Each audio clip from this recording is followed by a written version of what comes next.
안녕하세요. 주한교회 성도 여러분 만나서 반갑습니다. 주한교회 이기영 목사입니다. 오늘도 하나님께서 말씀으로 우리에게 역사하실 것을 간절히 소망하며 오늘도 주님과 함께 말씀과 함께 매일 주와 함께 시작하도록 하겠습니다. 오늘 우리가 읽어볼 말씀은요. 스가랴 10장 6절입니다. 스가랴 10장 6절. 내가 유다 족속을 견고하게 하며 요셉 족속을 구원할지라.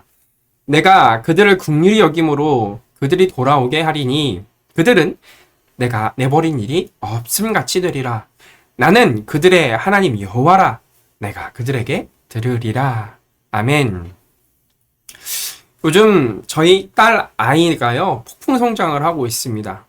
이제 저를 보면서 이제 막 기어다니기 시작합니다. 저희 꽁무니를 졸졸졸졸 쫓아다녀요. 왜 어른들이 아이들을 보고 똥강아지라고 부르는지 알겠더라고요. 특히 안아달라고 막 기어와서 제 다리를 붙잡고 막 이렇게 일어섭니다. 그리고 강아지처럼 약간 낑낑낑 거립니다. 그러면 제가 딱 안아주면 막 까르르 까르르 웃으면서 막 제 가슴을 때립니다. 그러면서 너무 좋다라는 표현을 해주죠. 그런데 제가 잠깐 무슨 일을 하려고 아이를 내려놓으면 너무나 억울하다는 듯이 대성통곡을 합니다. 움직이지도 않고 대성통곡을 합니다. 그럼 제가 가서 손을 쫙 펴고 나에게 와, 나에게 안겨라고 하면 손을 이렇게 내밉니다. 그리고 딱 와서 안기면서 그 눈망울에는 눈물이 맺혀 있지만 언제 그랬냐는 듯이 다시 해맑게 웃어줍니다. 그러면요, 제 기분이 너무나 좋더라고요. 그래서 저희 딸을 들었다 내렸다 하면서 더 기분 좋게 만들어줍니다. 그래서 제가 왜 딸 이야기를 하냐면 제가 이 딸을 통해서 깨달은 은혜가 있기 때문입니다.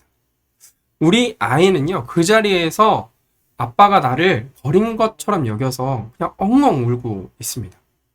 그런데 그 울음소리를 듣고 아빠인 저는 본능적으로 아이의 눈을 맞추고 아이에게 걸어갑니다. 그리고 아이를 따뜻하게 안아주죠. 그때 아이는 정말 언제 그랬냐는 듯이 기뻐한다는 것입니다. 우리를 향한 하나님의 사랑도 이와 같지 않을까요? 오늘 성경에 보면요, 이스라엘 백성들 그리고 또한 우리를 향한 하나님의 사랑이 적나라하게 드러나고 있습니다. 스가랴 선지자는 이스라엘 백성들이 고난과 심판 속에서 울부짖을 때 활동했습니다. 더군다나 스가랴 9장에서 14장은요, 하나님께서 전쟁의 때를 선포하시며 이스라엘 백성들을 심판하실 것을 이야기하시죠. 그런데 오늘 본문에 보면 하나님께서는 그 심판 가운데 유다 족속을 어떻게 견고하게 하시고 요셉 족속을 구원하시겠다라고 말씀하십니다. 그리고 그 이유와 원인을 이스라엘 족속이 잘했기 때문이 아니라 하나님 아버지의 긍휼히 여김이라고 말씀하시죠. 한글 성경 긍휼히 여김이라고 번역된 히브리어는 리함이라는 동사입니다. 이 동사는 사랑하다, 용서하며 동정을 보이다, 걱정하며 연민을 표하다라는 의미를 가지고 있습니다. 즉 하나님께서 이스라엘 백성들이 심판을 당하시는 모습을 때로 좀 하나님이 멀리 떨어져 있음으로 인해 이스라엘 백성이 고통당하는 그 모습을 보시고 불쌍히 여기고 또 걱정하시는 그 마음의 상태를 이야기해주고 있죠. 그리고 이 동사는요, 신명기 30장에는 다음과 같이 쓰이고 있습니다.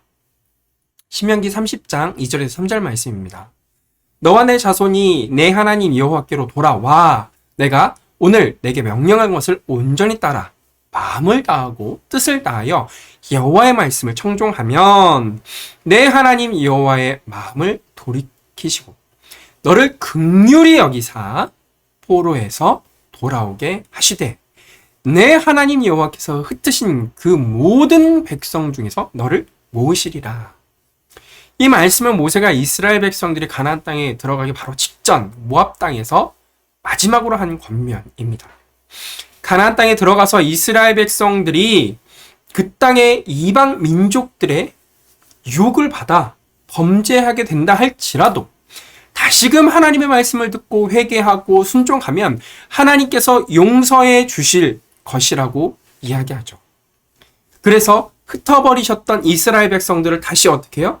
모으고 포로에서 돌아오게 해주신다는 약속을 그대로 하고 있습니다. 여기에서 너를 긍휼히 여기사라는 것이 바로 오늘 리함이라는 동사입니다. 그러면 이스라엘 백성을 구원해 주시는 것, 그것은 바로 하나님의 긍휼히 여기심이에요. 그런데 오늘 좀 보면 오늘의 스가랴의 말씀과 이 신명기의 말씀은 조금은 다른 점이 등장합니다. 스가랴의 말씀에서는요, 하나님께서 먼저 긍휼히 여기시는 것이 등장하고요. 신명기의 말씀에서는요, 이스라엘 백성들이 회개하고 돌아온다라는 조건이 붙어 있습니다. 심판을 받은 이스라엘 백성은 잠시 아빠가 곁을 떠난 저의 딸처럼 울었을 것입니다. 그러면서도 그 자리에서 주저앉아 목 놓아 울 뿐 다가오지는 않죠. 한마디로 변하지 않는다라는 것입니다. 그런데 하나님께서는 그 모습을 지켜보시고 스가랴에 나타난 것처럼 달려오시는 것입니다. 왜요? 이스라엘 백성들을 긍휼히 여기시기 때문입니다. 신명기에는요, 분명히 돌아서서, 즉 한마디로 변화에 대해서 너희가 변화를 한다면 내가 너희를 구원해 줄게 라고 이야기하지만요, 스가랴서에는 그런 단서 조항조차도 사라집니다. 그러면서 내가 너를 긍휼히 여기는 것 때문에 너희가 구원을 받을 거야 라고 이야기하시죠. 하나님은 우리를 이렇게 사랑하십니다.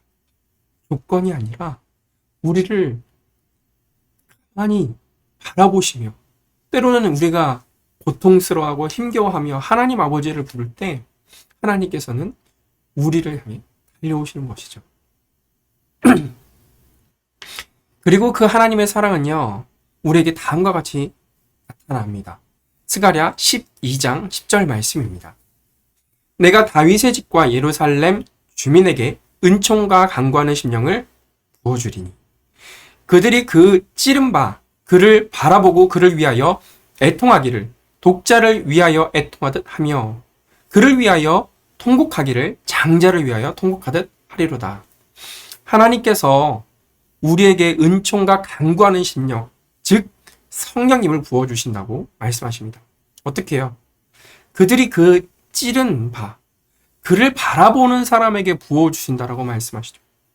이 말씀은 바로 예수 그리스도의 십자가를 바라보는 사람들에게 성령님을 부어주신다라는 말씀입니다. 하나님께서는요, 우리와 함께 하시기 위해서, 우리를 구원하시기 위해서 예수님을 보내주셨습니다. 이렇게 하나님의 사랑은요, 이스라엘 백성들에게 전해지고 또한 우리에게 동일하게 전해집니다. 그리고 하나님께서는 말씀하시죠. 너희를 구원해주고 너희에게 성령님을 부어줄 거야. 그리고 하나님께서는 이스라엘 백성들의 삶을 그 다음에 변화시킨다라고 하십니다.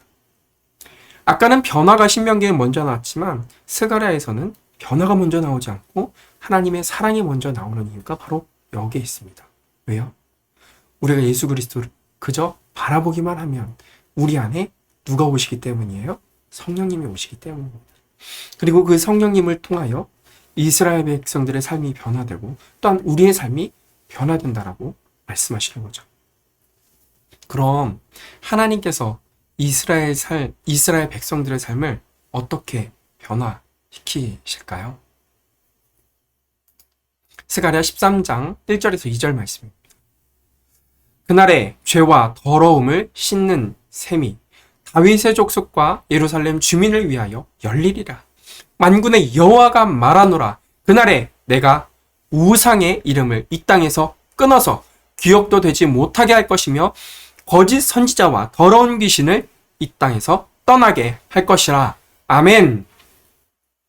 은총과 간구하는 심령이 부어진 후 이스라엘 백성들의 삶은 180도 달라집니다. 이스라엘의 백성들은 더 이상 죄와 더러움이 없죠. 왜요? 하나님께서 다 씻어 주셨기 때문입니다. 이스라엘 백성들에게 우상의 이름은 더 이상 존재하지 않습니다. 하나님께서 우상의 이름을 끊어내셨기 때문입니다. 이스라엘 백성들은 더 이상 우상을 섬기며 우상을 향해 부르짖지도 않습니다. 왜요?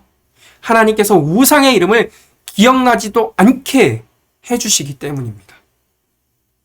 하나님께서는 이스라엘 백성들을 완벽하게 죄에서 떠나게 해주십니다. 어떻게 해요? 성령 하나님을 부어주시는 그 일로 이 모든 것이 가능해집니다. 사랑하는 성도 여러분, 하나님의 사랑은 우리에게도 그대로 전해집니다. 죄의 문제를 해결할 수 없었던 이스라엘 백성들, 그 이스라엘 백성들에게 하나님께서는 성령님을 부어주실 것을 이야기하십니다. 또한 우리도 마찬가지입니다.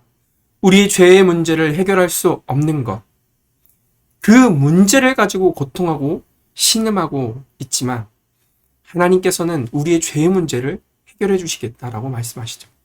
그것은 바로 성령 하나님을 우리에게 부어주시는 것입니다. 하나님의 이 일방적이고 끊임없는 사랑은 예수님을 통해 우리에게 전해졌습니다.